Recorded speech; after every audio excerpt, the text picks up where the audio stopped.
The responsibility.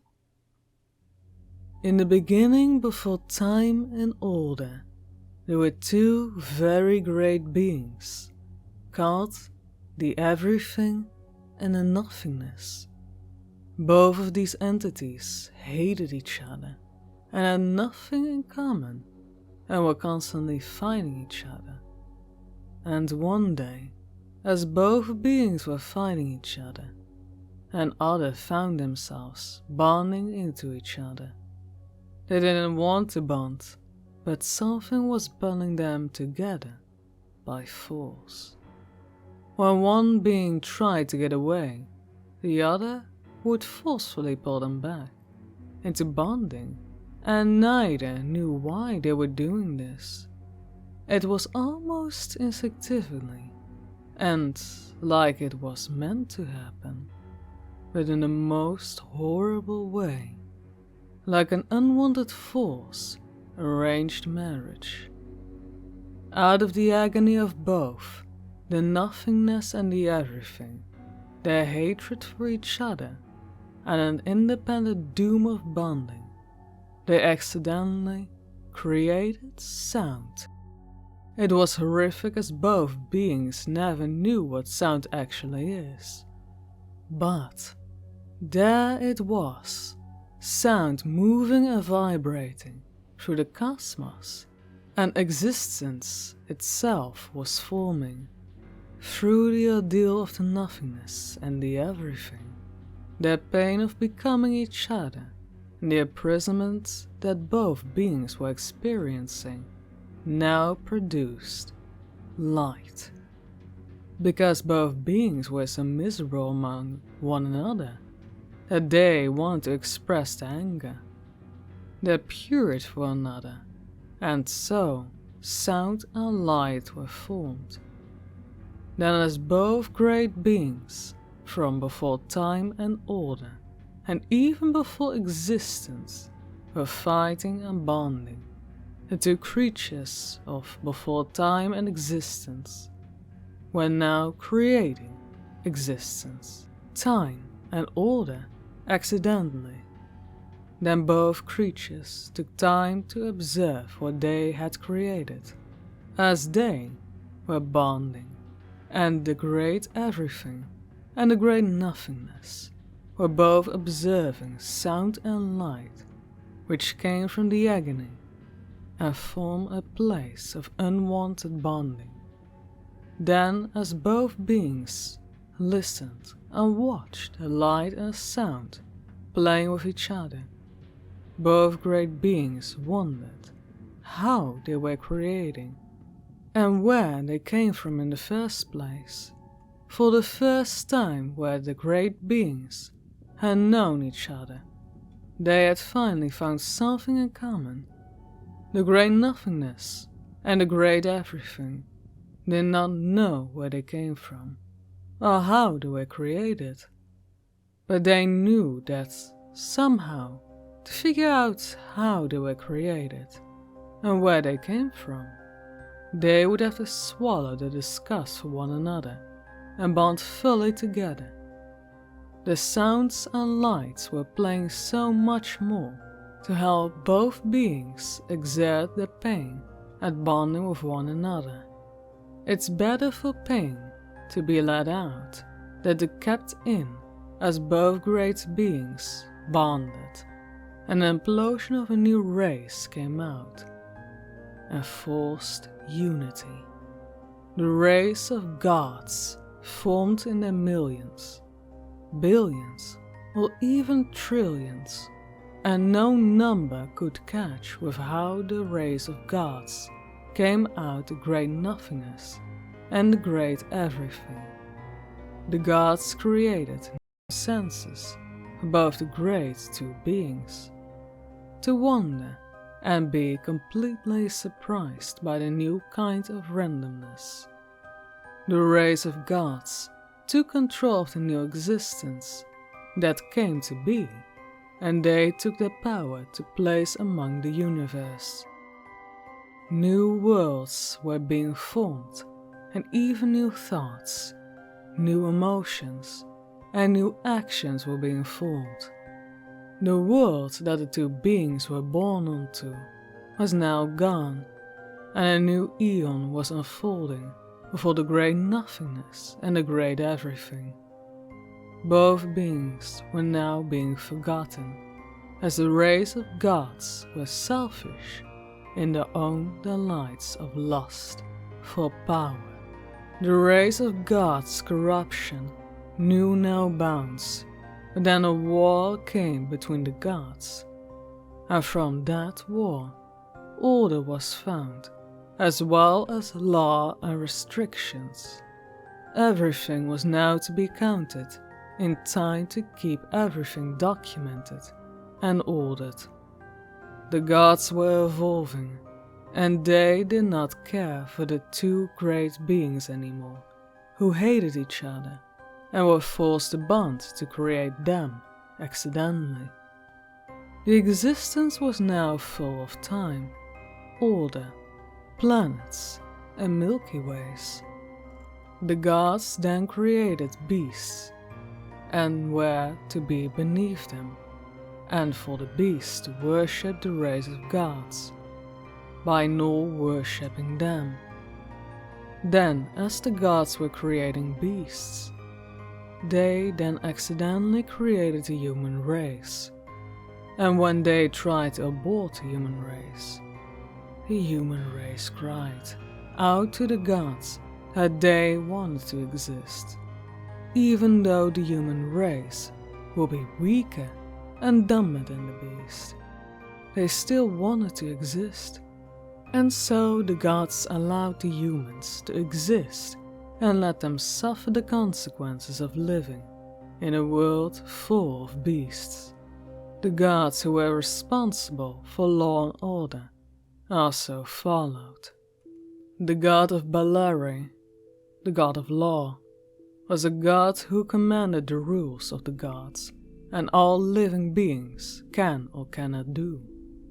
These laws apply to both humans and beasts, and it grounds every creature to the floor. The god Balare also made the laws to how humans will age and what each of their organs will do, and this goes for beasts as well. Now that you will have heard of the name Balare, you must respect him by causing some kind of conflict and then creating a charity to help the victims. The goddess Galona, the goddess of time, she was responsible to number each time that had passed in existence and each time that is starting and ending. Time is crucial to flow of everything and to keep a record of what happened, what never happened, what might happen, and the multiple parallels of possibilities. Now that you have heard of the name Galona, you must respect her by timing how long your cuts heal.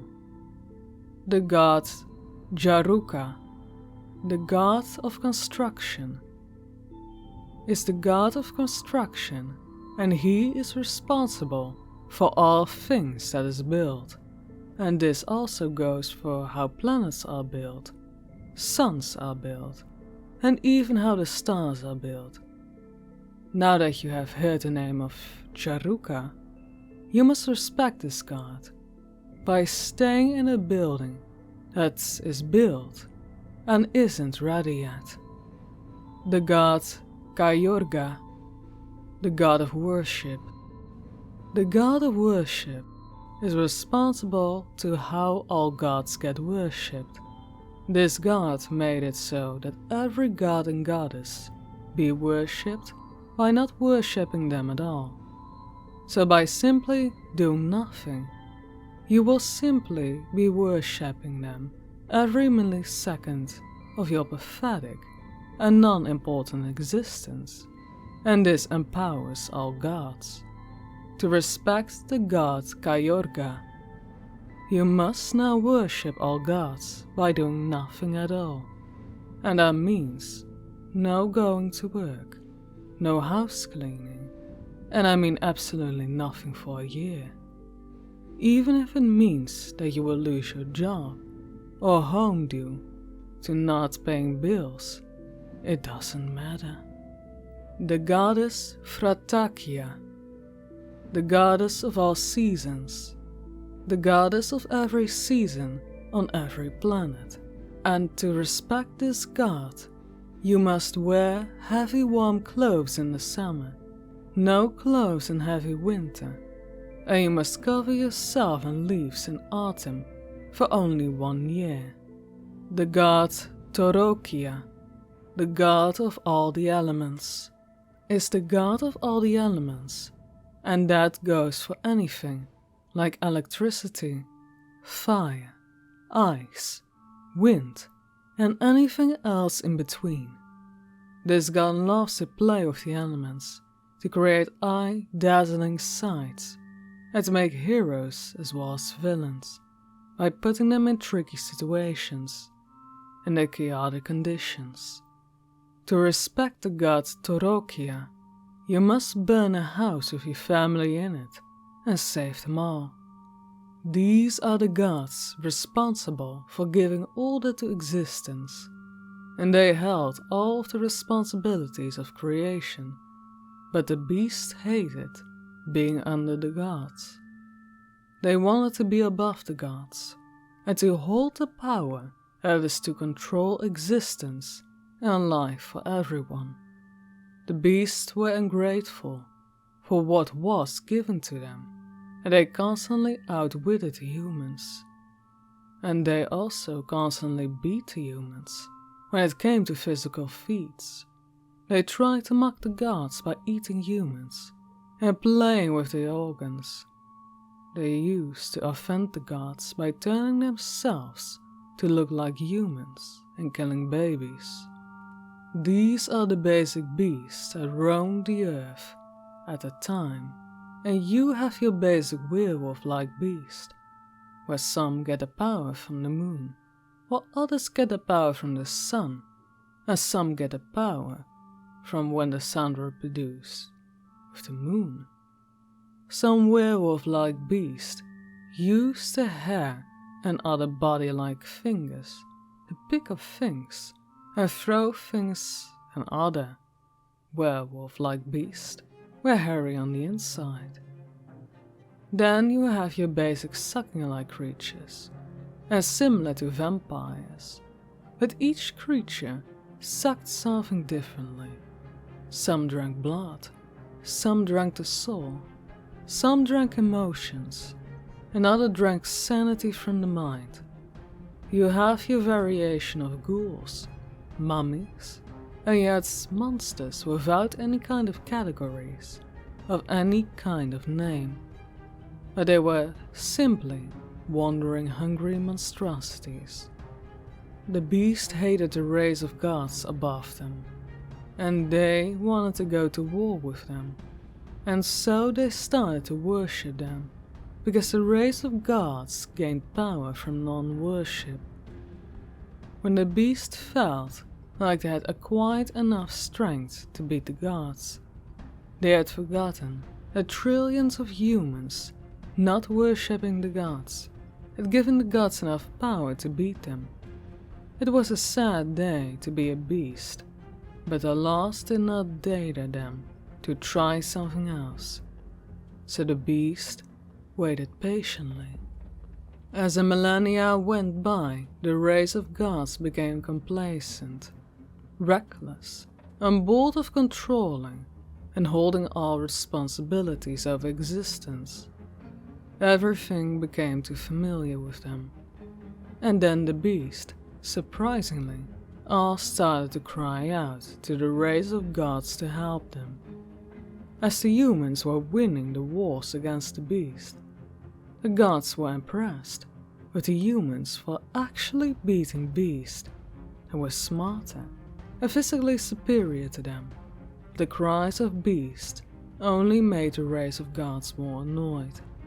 Then they gave them a responsibility to the beast to handle as they were too lazy now to govern it themselves, and saved them from hearing any more nagging or complaints against them, or place any blame upon the gods. If certain things went wrong, more beasts started to cry out to the race of gods for the horrid things that the humans had done to them, and the more bored, overconfident the race of gods became, the more responsibilities the gods gave to the beast to handle on their own accord. Then, as more centuries went by of overconfident, complacent, reckless gods, and they were constantly putting more burden and responsibilities on the beast, that it was too late to realize that the more responsibilities, the burdens, the race of gods were giving to the beast, they were essentially erasing themselves out of existence. The race of gods found out that it was the plan of the beast all along to let the human beat them at wars, in order to make the race of gods give the beast a bit of responsibility and power to them, bit by bit, and went on to the point where the beasts were now governing the whole of creation, and wherever responsibility goes, power follows. The race of gods, for the first time in history, now had less power than the beast, and it didn't matter how many were not worshipping them anymore. They had no more right of existence, and their powers could not do anything. The beast had outsmarted the race of gods, that they even made the two great beings, the great nothingness and the great everything, do something new, and they started to laugh, as that was the humor they created. The race of gods became the race of ghosts, and no one could see them or hear them anymore. They were floating ghosts, as their voices could never be heard anymore. And what a far drop it is from the heyday when the great nothingness and the great everything bonded together to make them. The beast, now having full responsibility of existence and over humans. They also found out that when the humans worshipped them, they grew more powerful. The beasts called themselves the new gods, and they ate the humans sometimes in form of ritual, or forced them to worship them to make them stronger. Another 1,000 years went by, and beasts were still ruling existence. But the beast, like the race of gods, also became complacent, bored and reckless when the job of looking after existence became too familiar. Everything was so monotonous for them now that some beasts even missed the days when they hated the race of gods and were fighting the race of gods.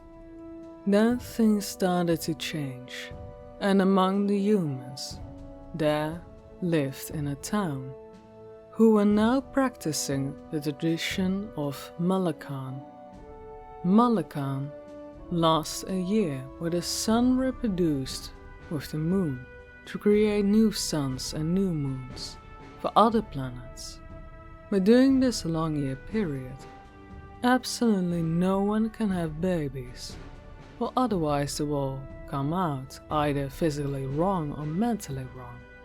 Though two people who went against this law of Malakan made love, and a woman gave birth to a boy, there was outrage, and there was nothing wrong with the boy physically, but as the child, the boy would tell his parents that he could see things like ghosts in the air. The family were outcast, and no one wanted to know them for having a child during the year of Malakan. As the boy got older, he noticed his ghost could see him and even hear him, and one ghost came up to the boy and introduced himself.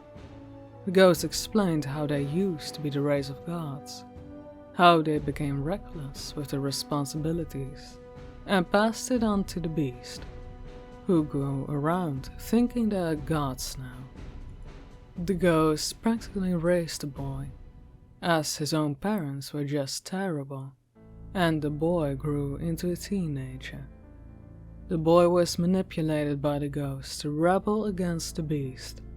Each time the boy rebelled, the beast punished his town by destroying things and killing the people. The town hated the boy even more, and even though he shouldn't have been born, he is now the cause of such chaos. The boy cried out to the beast and demanded that they look after the humans more, better than they have done. Because, even though the humans worshipped the beast and sometimes ate the humans, the beast was still responsible over them. The overindulged and spoiled beast not wanted to hear any more nagging from the boy, and their laziness growing. This caused them to give some responsibilities to the teenage boy, to deal with the destruction of the town.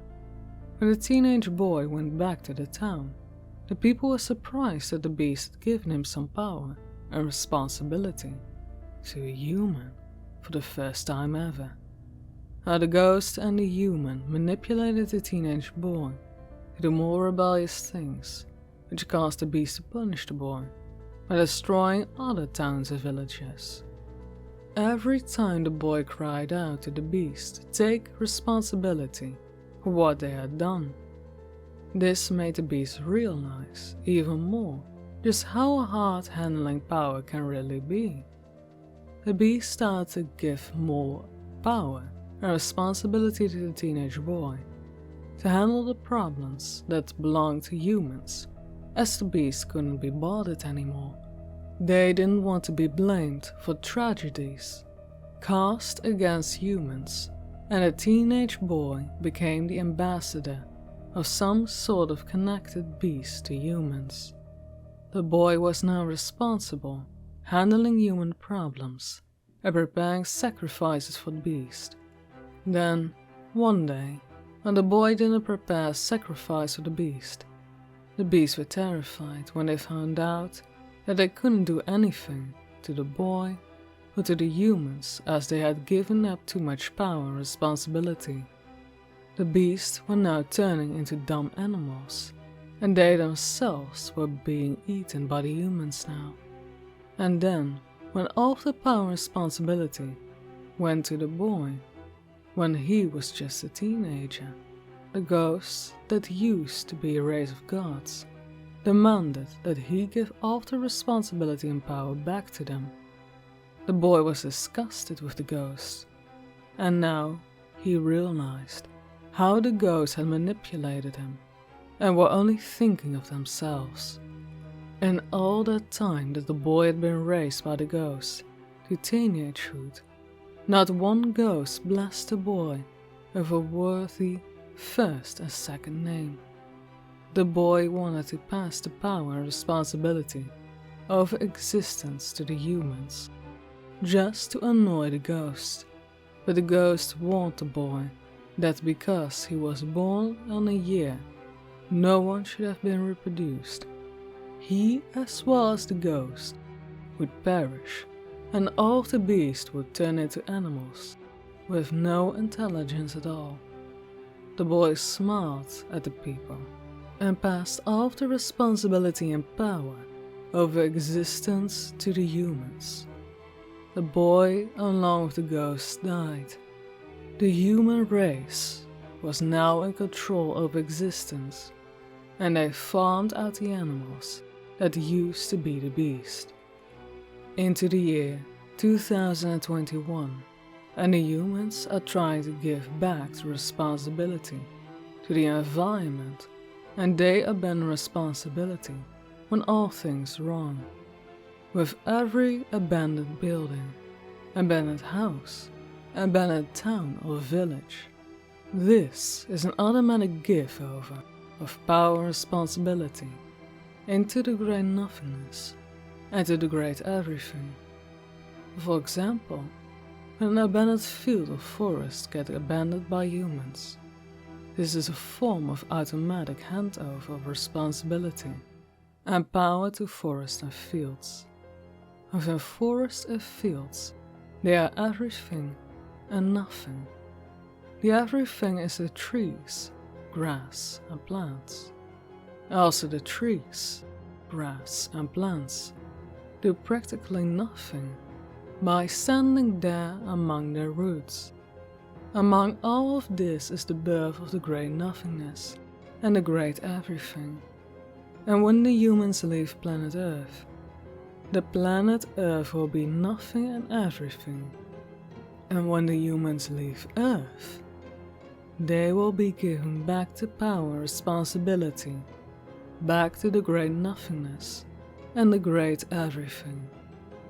These two great beings will then have enough power to be back again into age of no time, order, and of no existence, only to be forcefully bound again and start the whole process again.